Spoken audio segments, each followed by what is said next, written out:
Hi folks, Dom Lawson from Metal Hammer magazine here with another thrilling iron sandwich thing. It's here's one I made earlier, in fact. Anyway, that won't mean anything to you or even to me.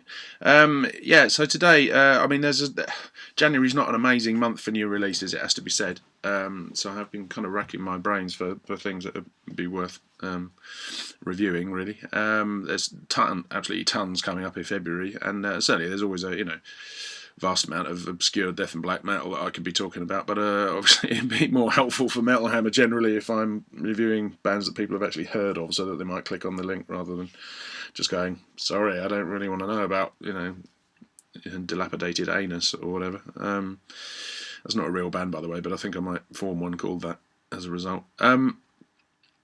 But anyway, so brain's gone completely. So today I'm going to talk to you about the new Corrosion of Conformity album. It's a self-titled record.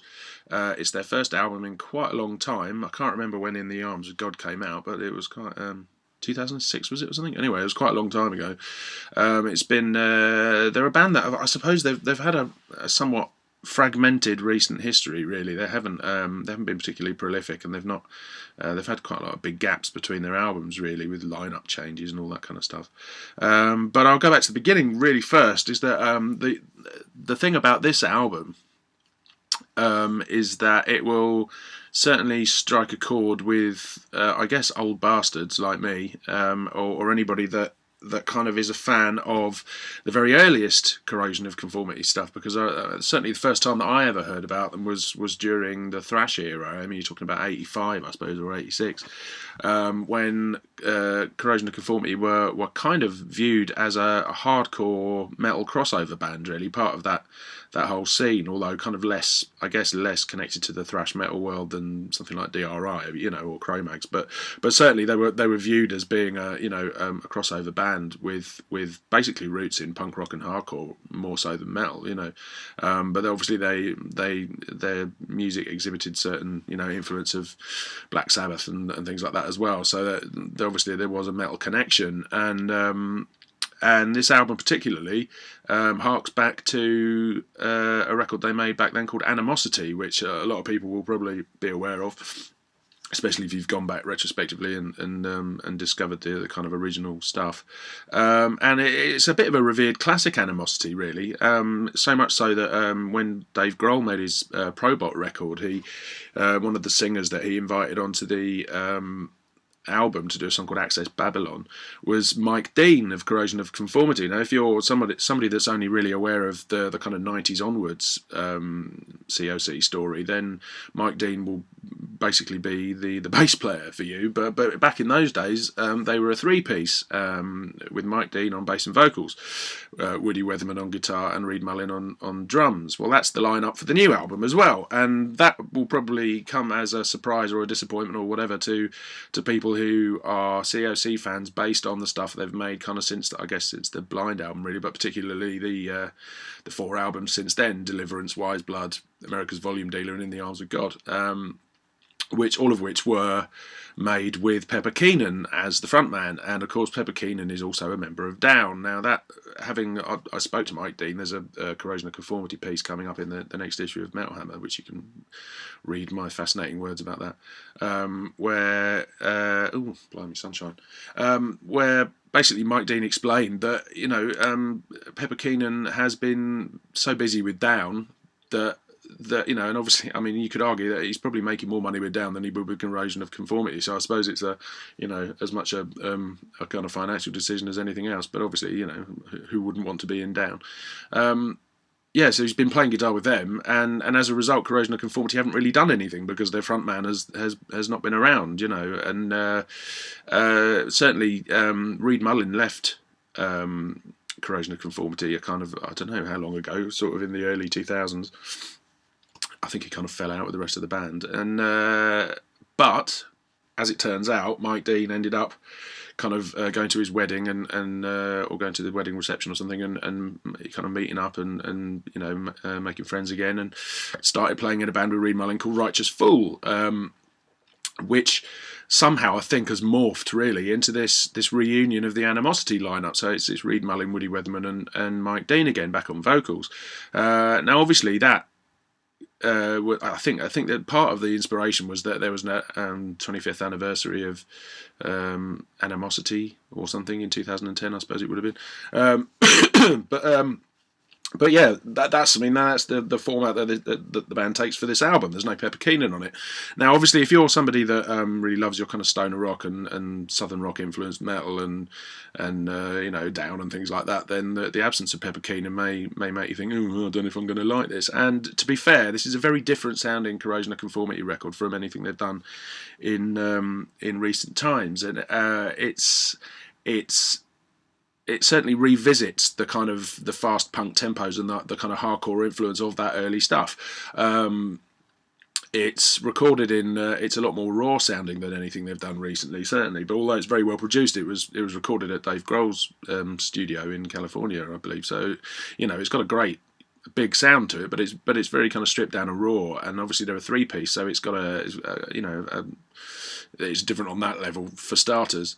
But the songwriting, I think what's great, I think this is a fantastic record, and I think it's going to, if you're going to pine after Pepper Keenan, then maybe it's not for you. But I think what's fantastic about this album is that as a 3-piece, they've kind of combined the kind of brutal and raw hardcore punk influences of that early stuff like Animosity and the Technocracy EP and and the very earliest demos and singles that they put out.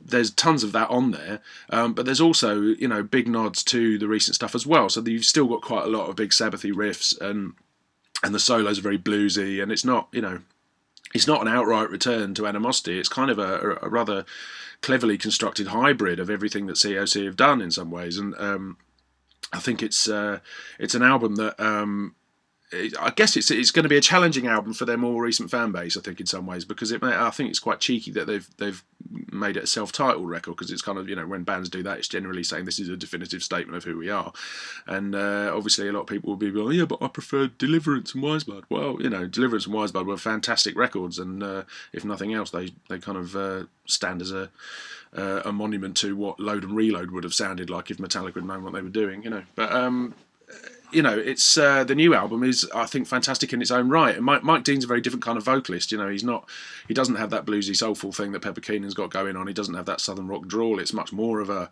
hardcore punk and almost thrashy kind of vocal delivery that is, I guess in some ways he's got a weaker voice than Pepper Keenan, but it's just very different, and I think it adds a totally different flavour to the songs.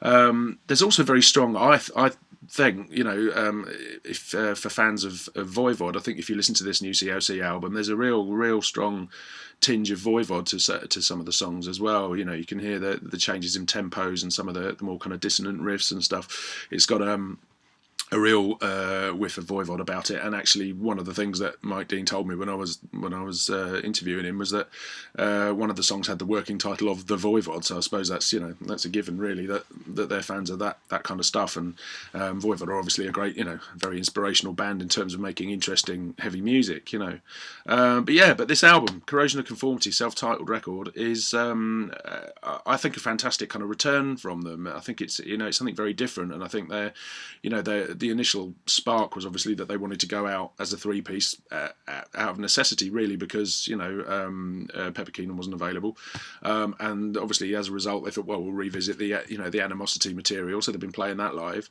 and they started writing new songs to make it more interesting, to kind of draw in people that are into the band now and that maybe don't remember that early stuff, and so the result is an album that kind of blends all the different styles that COC have touched upon over the years, and as a result comes out with something completely new and fresh and heavy and kind of fucked up and peculiar.